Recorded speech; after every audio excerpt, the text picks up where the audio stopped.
Şimdi her görüşmeden sonra tabii açıklamalar yapılıyor. Öyle veya böyle ve çok önemli bir görüşme olduğu söyleniyor. Mutlaka önemlidir ve mutlaka konuşulan konular da önemlidir. Ve bu görüşmelerde mutlaka taraflar çeşitli konularda da hemfikirler. Onun için önemli bir görüşme oldu.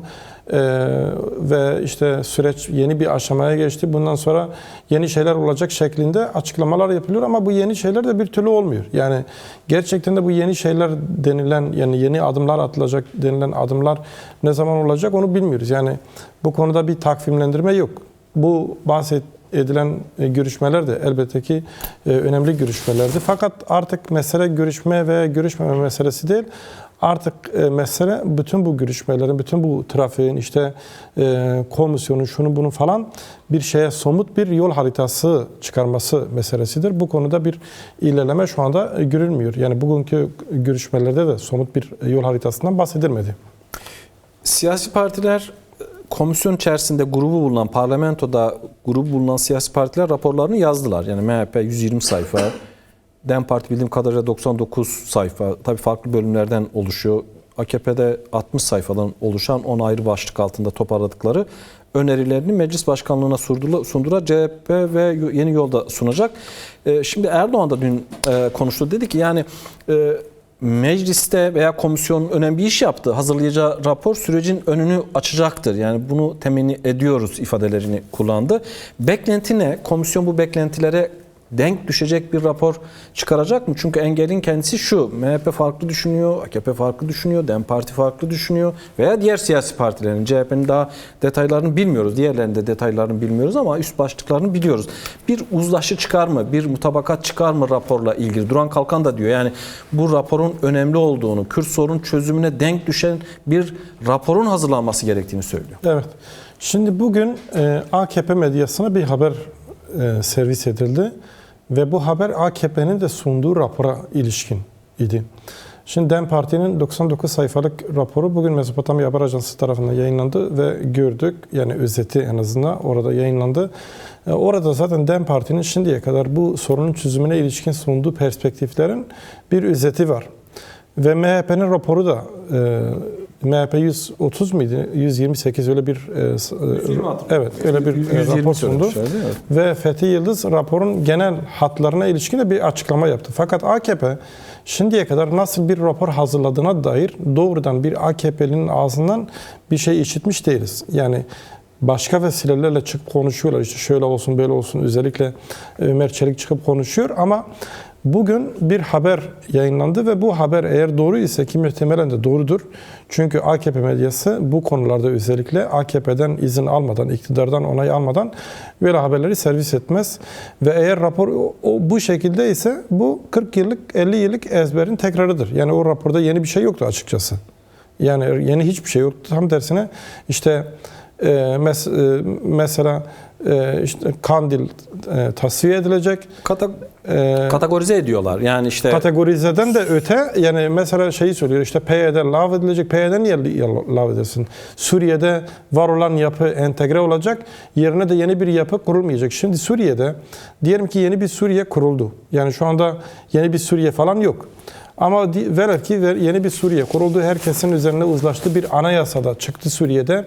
Ve Suriye'deki Kürtler PYD veya başka bir şekilde örgütlendiler. Başka bir yapı oluşturdular veya oluşturmadılar.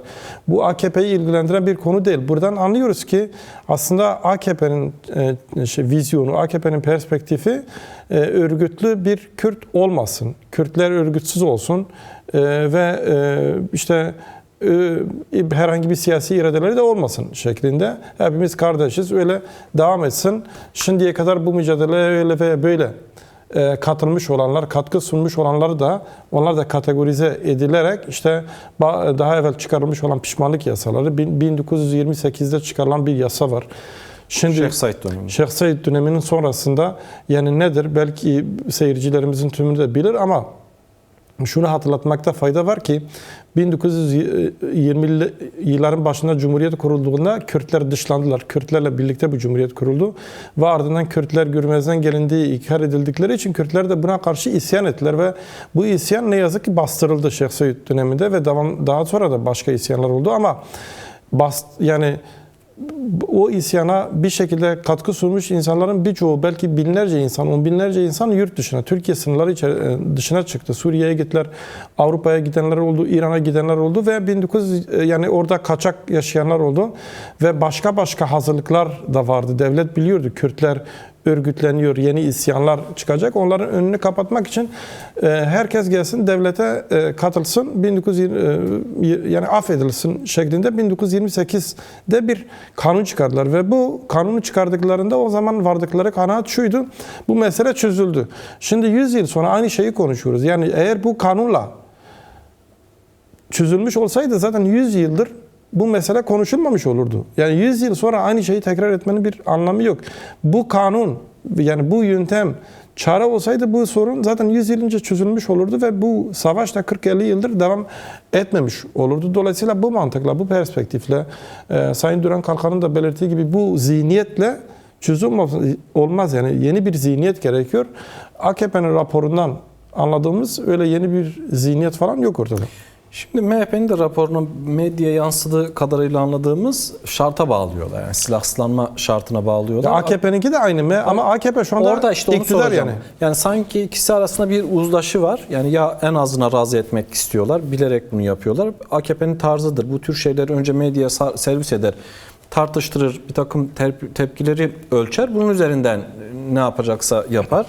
Şimdi bu o zaman nasıl ilerleme olacak? Yani meclis komisyonu nasıl Kürt sorunu çözümüne denk düşecek bir rapor hazırlayıp öneri yapacak? Şimdi AKP'nin raporu MHP'nin raporundan da geri, CHP'nin raporundan da geri, DEM Parti'nin raporundan zaten geri.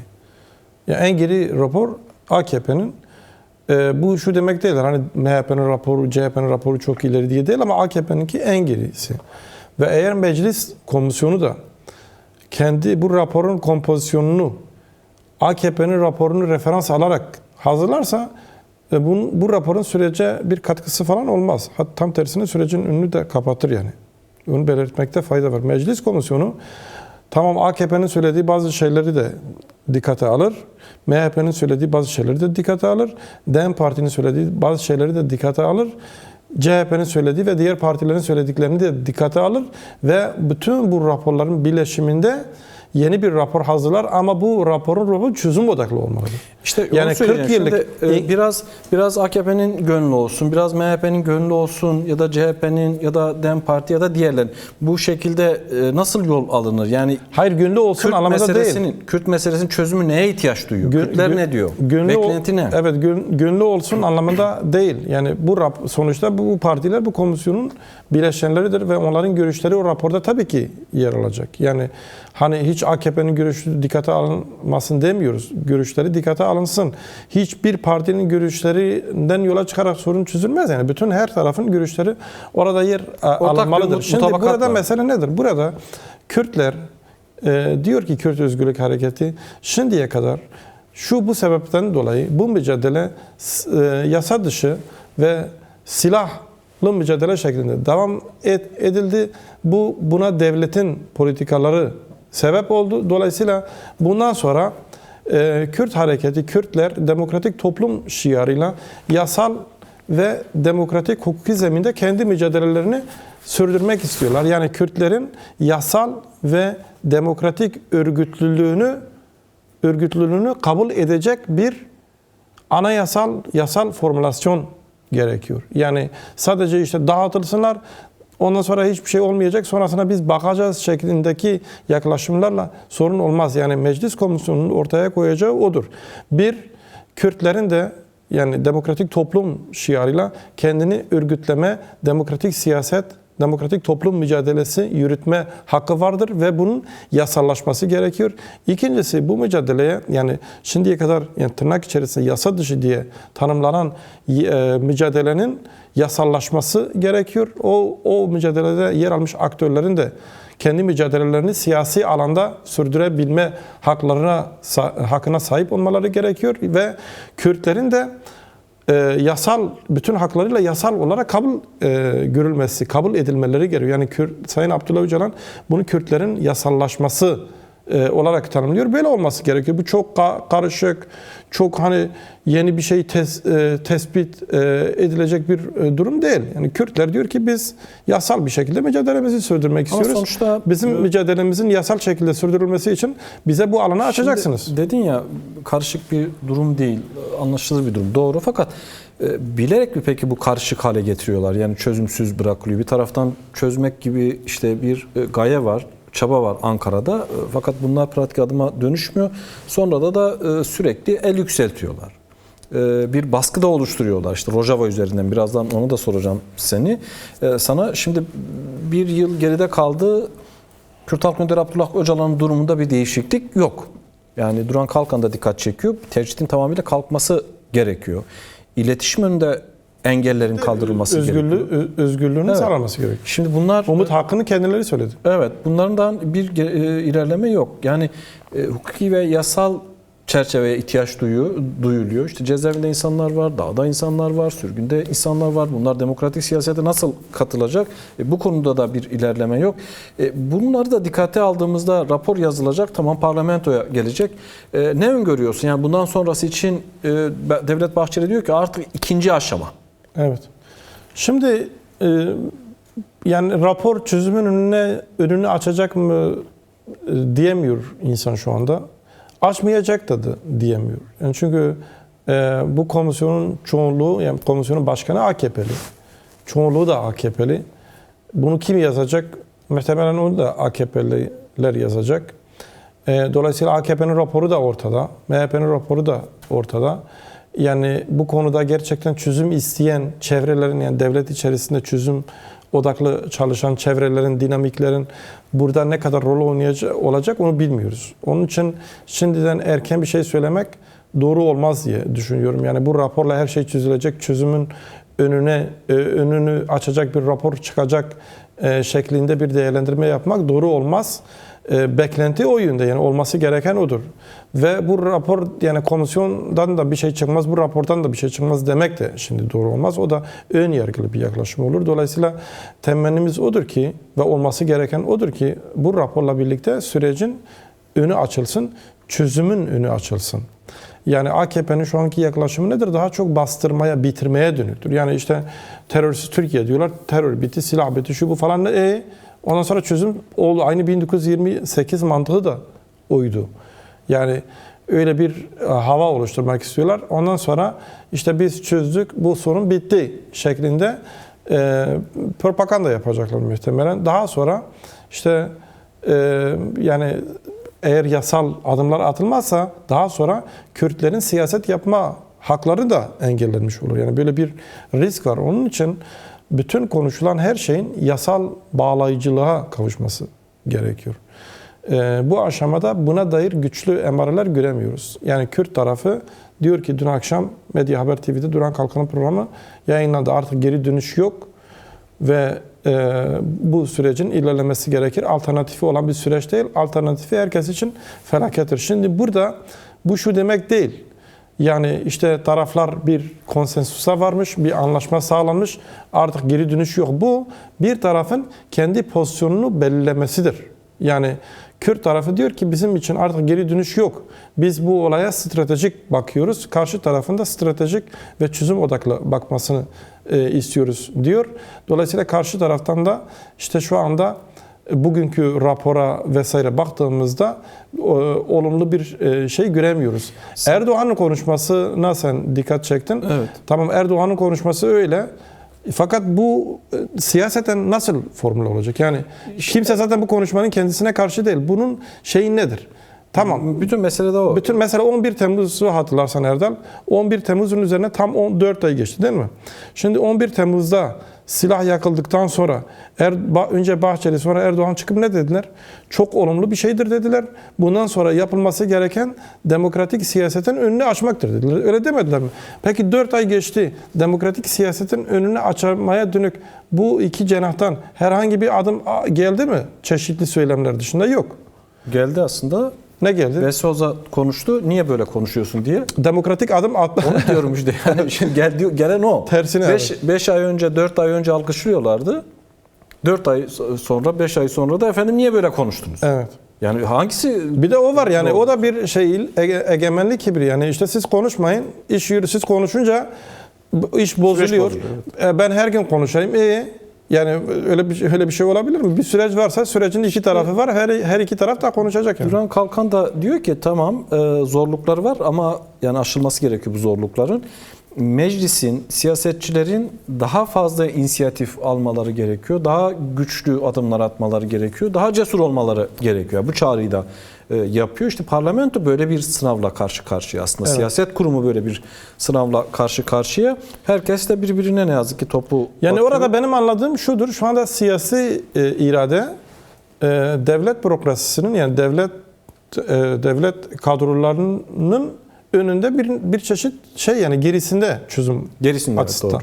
O açıdan yani siyaset inisiyatif almazsa sadece devlet bürokrasisinin işte Güvenlik bürokrasisiyle güvenlik bürokrasisinin evet, olmaz yani. isteğiyle olmaz yani. O da ne kadar istenip ne kadar Doğru. istenmediği ayrı bir tartışma Şimdi tabii. bir parantez açıp onu kapatalım. Öyle bu Rojava meselesine geçelim. AKP medyasına ağırlıklı olarak AKP medyasına dönüp baktığımızda yani sürekli dilini eleştiriyoruz, yol yöntemlerini eleştiriyoruz. Hem gazeteler hem internet siteleri, dijital medyada veya televizyon ekranlarında. Fakat o mahallede de tuhaf işler oluyor. Yani operasyonlar oluyor, birbirlerine operasyonlar çekiliyor. Deniliyor ki yani aslında bu kliklerin de kendi içindeki savaşı olduğu da söyleniyor veya çelişki çatışması olduğu da söyleniyor. Değerlendirmen nedir bu konuda? Yani bu Habertürk şeyini falan bahsediyorsan oraya yönelik daha evvel kapsamlı bir operasyon olmuştu. Onun sahipleri de Kürt ve 300-400 milyon dolarlık bir kara paranın resmileştirilmesinden bahsedilmişti. Ve oranın sahibi dedi ki biz bunu devlet büyüklerimizin bilgisiyle yaptık. Yani doğru söylüyor. Devlet büyüklerinin bilgisi olmazsa mümkün değil. Yani öyle bir 3-5 kuruş değil.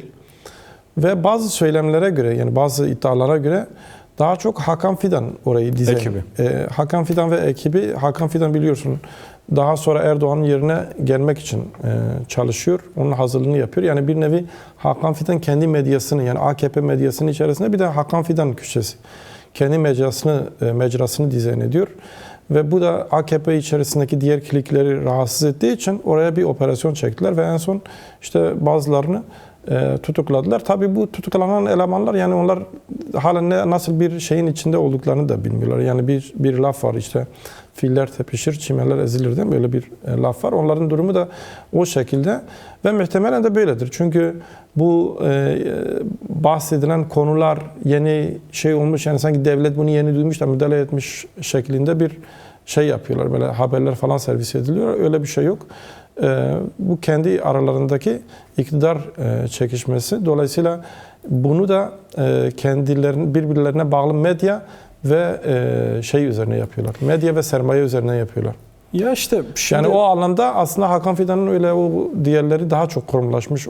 Onlara karşı da bir şansı yok gibi. Şimdi biraz ilerleme olsa, biraz demokratikleşme olsa işte bir taraftan da daha temiz bir medya göreceğiz, daha adil bir yargı göreceğiz, daha şeffaf bir siyaset göreceğiz. Ya bunların tamamı karanlıktan beslenen, savaştan beslenen odaklar. İşte televizyonlardaki spikerinden ya da orada editörlük yapana, yayın yönetmenine herkes kendi ekibini kurmuş. Bir bakma tabii işin yozlaşma, evet mafyavari yozlaşmış işte yani karanlık böyle tetikçilik yaptılar. Tetikçilik yani evet. İşin o kısmı ahlaki kısmı ayrı bir. O ayrı ya evet. o ayrı bir mesele yani ilgilendiğim ama o tür öyle bir dünyanın sonu da öyle olur yani. Doğru. Çünkü temiz bir perspektifle iyi bir niyetle temiz bir vizyonla toplum odaklı halka hizmet amacıyla orada bulunmuyorlar ki. Operasyon insanlar yani kendi yetenekleriyle oraya gelmiş insanlar değil o da var tabii. Şimdi bu Rojava meselesi yani sürekli çözüm sürecini konuştuklarında veya işte ilerleme ile ilgili işte şart koşuyorlar. Efendim Rojava böyle olacak. Az önce PYD'den söz ettin. KS'de şöyle olacak. Hakan Fidan neredeyse her gün konuşuyor. Ama aynı cümleleri söylüyor. YPG şunu yapsın, KSD şunu yapsın. İşte efendim 2 ordu olmaz. Tamam 2 ordu olmaz. KSD de demiyor ki biz 2 ordu olalım. Orduya karşısın peki siyasi statüsü ne olacak? Bu ordu nereye entegre olacak? Nasıl entegre olacak? Yani tuhaf bir durum var orada. Ya esas kriz buranın üzerinden mi yaratmak istiyorlar? Nedir? Şimdi Hakan Fidan'ın temel iddiası şudur. Bugün müydü, dün müydü? Dün konuşmuştu. Al Cezire'ye konuştu ve evvelki gün Doha'da bir şey vardı, bir forum Konferans. vardı. Evet, bir konferans. Ve muhtemelen orada bu röportajı da yaptı. Onun temel iddiası şudur. Yani sürekli aynı hikayeyi anlatıyor. Nedir? İşte şimdi biraz daha bu hikayeye yeni bir versiyon ekledi. İşte YPG, o Demokratik Suriye Güçleri de demiyor. Bilerek YPG diyor. YPG entegrasyona gelecekti. İsrail bunu engelledi. Evet. Tabii bu ve zaten o röportajın içerisindeki ana mesajı da şudur Erdal. Biz İsrail'le anlaşırsak bu iş çözülür. Yani İsrail'le bir anlaşma, uzlaşma arayışı içerisinde olduğunu da kabul ediyor burada. Zaten Türkiye'nin İsrail'le anlaşmak için Amerika üzerinden çeşitli girişimlerde bulunduğunu herkes biliyor. Dünya medyası bunu yazıyor ve bir takım temaslar da var. Hatta İsrail medyası da yazdı. İbrahim Kalın'ın kimlerle görüştüğünü falan. Şimdi burada şöyle bir durum var. Türkiye'nin teklifi şudur. Türkiye daha evvel hatırlarsan birkaç ay önce Hama, Humus, Palmira hattında yani Suriye'nin doğusundan batısına kadar o hatta o ana yolda çeşitli askeri yerleşkelere yerleşti ve hatta Hama'da Türkiye'nin çeşitli cihazları da vuruldu. İsrail İsrail vurdu. kurmak istiyor. Hava üssü kurmak istiyor. Hama'daki hava üssü zaten Suriye ordusunun en büyük hava merkeziydi ve Türkiye oraya yerleşti. İsrail bunu vurdu. İsrail dedi ki biz bu hatta Türkiye'yi istemiyoruz. Türkiye şimdi buradan geri çekildi. Yani geri adım atmak durumunda kaldı. Çeşitli görüşmeler oldu. Türkiye şimdi aynı hattı ama biraz daha yukarısında Deir Zor'dan Hasake'nin güneyinden Halep'in kuzeyine İdlib hattına kadar oradan da bir koridor kurmak istiyor ve bunu Suriye ordusu adı altında yapmak istiyor ve İsrail'e götürdükleri teklif de budur. Biz buraya kadar etkili olalım. Bundan sonrası Suriye'nin ortası, Şam ve merkezi, Suriye'nin güneyi de İsrail hakimiyetinde olsun. Dolayısıyla bu şekilde Suriye'yi bilmiş olalım. Yani aslında İsrail'le Suriye'de bir paylaşım şeyine giren, Suriye'nin Suriyelilere kalmasını engellemek isteyen Hakan Fidan'ın kendisidir. Bunu söylemekte fayda var. İkincisi, şimdi bir entegrasyon meselesi var. Entegrasyon mutabakatı var. Bu entegrasyona Hakan Fidan'ın biçtiği anlam başkadır. Hakan Fidan diyor ki gelsene teslim olsunlar. Entegrasyondan kastettiği odur. Ama yani 10 Mart mutabakatındaki entegrasyon maddesi de ortaklaşmadır. Ve şu anda bu görüşmeler tıkanmış durumda. Yani Demokratik Suriye Güçlerinin gidip Şam'da konuşacak kimse yok. Entegre olacak kimse yok. Yani bunların kastettiği bir teslimiyettir. Onu da doğal olarak reddediyorlar. Ve diğeri şimdi Kürtler Suriye'de de genel anlamda Orta Doğu'da da İsrail'le de ilişkilenir. Suudi Arabistan'la da ilişkilenir. Körfez ülkeleriyle de ilişkilenir. Türkiye ile de ilişkilenir. Demokratik Suriye Güçlerinin özerk yönetimi şu anda Türkiye ile de ilişkileri var. Yok mu? Var. Açıklamıyorlar mı? Var. Velev ki Hakan Fidan'ın dediği doğru. Diyelim ki İsrail bunu engelliyor. Ve bu Türkiye için bir tehdit. Velev ki öyle değil de diyelim ki öyle. O zaman Türkiye elini çabuk tutsun, daha akıllı davransın, daha yakındır, gitsin kendi YPG ile anlasın. Demokratik Suriye güçleriyle anlasın, özerk yönetimiyle anlasın, genel anlamda Kürtlerle anlasın ve bu oyunu boşa çıkarsın. Bunu da yapmıyor.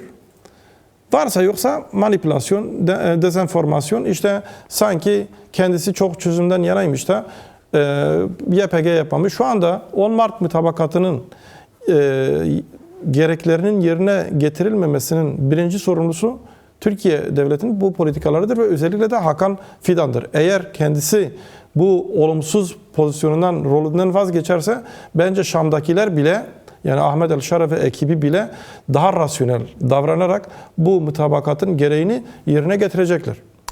Şimdi problem zaten orada başlıyor bana göre. İşte Türkiye'nin bir kurduğu ordu var orada. Suriye Milli Ordusu. Diyor ya iki ordu olmaz. Onun bir ordu kurmuşsun. Ama o sen. yasal olarak entegre oldu yani. Yani bağlamışlar ama sonuçta emir komuta zinciri halen Türkiye'ye ait ve bu insanlar halen Türkiye'den maaş alıyor. Şimdi mesela söylediğin çok doğru. Bu Suriye Milli Ordusu kimden talimat alıyor? Veya geri çeksinler veya dağıtsınlar veya kendi askerini geri çeksin. Neyse bu ayrı bir tartışma konusu. Bu Suriye yaptırımların kaldırılma meselesi Sezar yasaları olarak biliniyordu. Tabii bir süreç devam edecek Senato ve Trump'ın imzası ama artık önünde bir engel yok. Yani onlar olacak.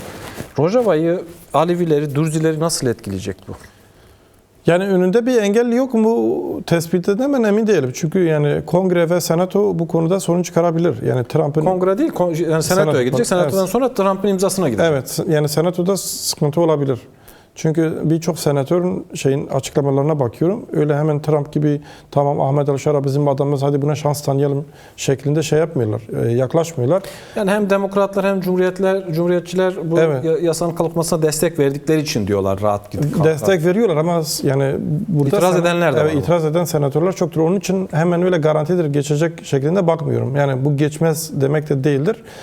Var yani Amerikalılar bunu kendi aralarında tartışıyorlar. Yani özellikle de yani çoğulcu olsun işte diğer azınlıkların hakları tanınsın şeklinde Marco Rubio'nun 8 Aralık'taki mesajı da o içerikteydi. Dolayısıyla bunu göreceğiz. Fakat geçici olarak yani diyelim ki 6 ay şeklinde Trump zaten bunu yapıyor yani Beyaz Saray bunu yapabiliyor.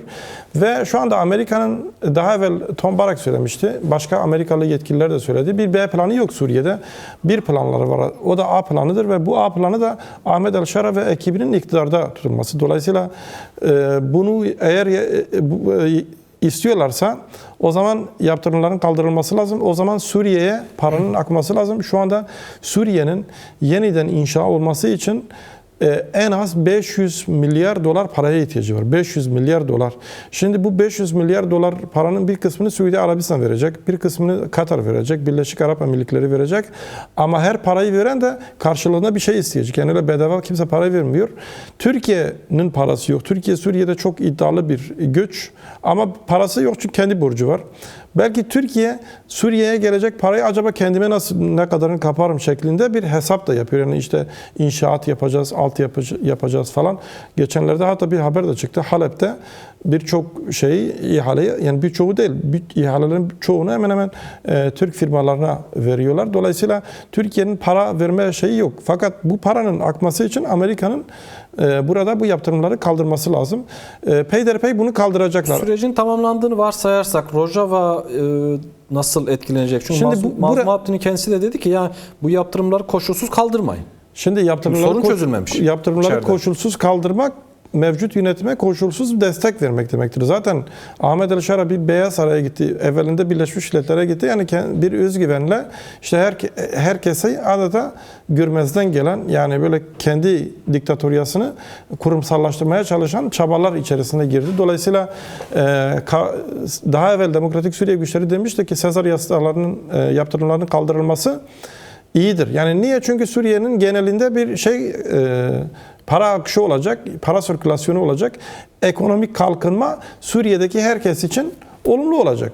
Fakat bu şu demek değil. Yani bu Ahmet Alşara yönetiminin kalıcılaştırılmasına dönük ve kayıtsız şartsız orada tutulmasına dönük olursa tabii ki bu bir risktir ve Suriye'de sorunları tekrardan sil baştan yeniden üretir.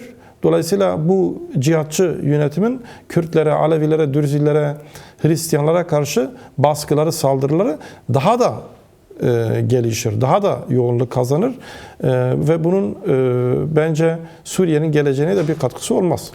Şimdi Alevi bölgesinde protestolar ya da boykot vardı. Grev var, evet. Grev vardı. Şimdi Dürzi bölgesinde tabii zaman zaman çatışmalar da yaşanıyor, açıklamalar geliyor. Birkaç gün önce yine yürüyüşler yapıldı. Özellikle bölgenin tavrı biliniyor. Eğer Şara, dolayısıyla Türkiye bu çözümsüzlükte ısrar ederlerse, uluslararası çevreler de daha fazla Şara yönetimine destek verirse, kendi sorunlarını çözmemiş bir Suriye, saydığım bu toplumsal katmanlar, Kürtler, Aleviler, Dürziler, Asri Süryaniler nasıl bir yol izleyecekler? Çünkü giderek yakınlaştıklarını da görüyoruz. Ortak hareket ettiklerini de görüyoruz. Evet, izleyecekleri yol bellidir. Daha fazla örgütlenmek, daha fazla dayanışma içerisinde olmak, savunmayı daha fazla kurumsallaştırmak. Yani kimse bu Şam'da oturan yönetime güvenerek tamam artık Suriye yeni bir Suriye bize bir şey olmaz demesin. Olanlar ortada. Dolayısıyla özerk yönetim, Rojava'daki model bütün bu ismi geçen toplumsal kesimler, halklar, inançlar içinde geçerlidir. Yani Alevilerin de Dürziler gibi, Kürtler gibi, Rojava'daki Araplar gibi kendilerini örgütlemesi lazım. Kürtler orada şu anda en örgütlü halk, Kürtlerin de bu deneyimlerini, bu tecrübelerini, imkanlarını onlarla paylaşabilmesi lazım. Yani dolayısıyla sonuçta hepsi Suriyeli ve yeni bir Öyle anlaşılıyor ki var da aslında yani var ama olduğunu, tabii çünkü Mazlum Abdi dedi ki biz artık Alevilerin de Dürzilerin de masada olmasını istiyoruz. bugün evet yani çünkü öyle olmasa zaten yeni bir Suriye'den bahsedemeyiz ki yani özerk yönetimin, demokratik Suriye güçlerinin veya Kürtlerin sadece biz masada olalım, Ahmet el-Şara ile biz anlaşalım ondan sonra tamamdır demiyorlar zaten. Yani mesela diyelim ki Rojava adına, Kuzeydoğu Suriye adına oraya giden heyette Kürtler de var, Araplar da var, başka kesimler de var. Yani bir yani etnik bir temsiliyet değil. Yani oradaki iradeyi temsil eden bir temsiliyet. Ve dolayısıyla Dürziler olmasa, Aleviler olmasa, Hristiyanlar olmasa, bu cihatçılar dışındaki Araplar olmasa, Kürtler olmasa, Ermeniler olmasa, Türkmenler olmasa yeni bir Suriye nasıl kurulacak? Bu mümkün değil. Dolayısıyla Bunları yok sayarak nasıl yapacaksın? bunları yok. Zaten sorunun kaynağı budur. Dolayısıyla aynı yöntemi denemek, işte Beşar Esad yönetiminin, Baas yönetiminin farklı isimlerle, farklı şekilde, farklı kişilerle sürdürülmesine çalışmak Suriye'ye bir şey getirmez. Tam tersine var olan sorunları daha da derinleştirir. Ahmet Dicle çok teşekkür ediyorum yorumun için. Sevgili izleyiciler tabii yayınımız devam edecek. Bir araya gideceğiz. Ardından da ikinci bölümde Gülten Kışanak bizimle birlikte olacak.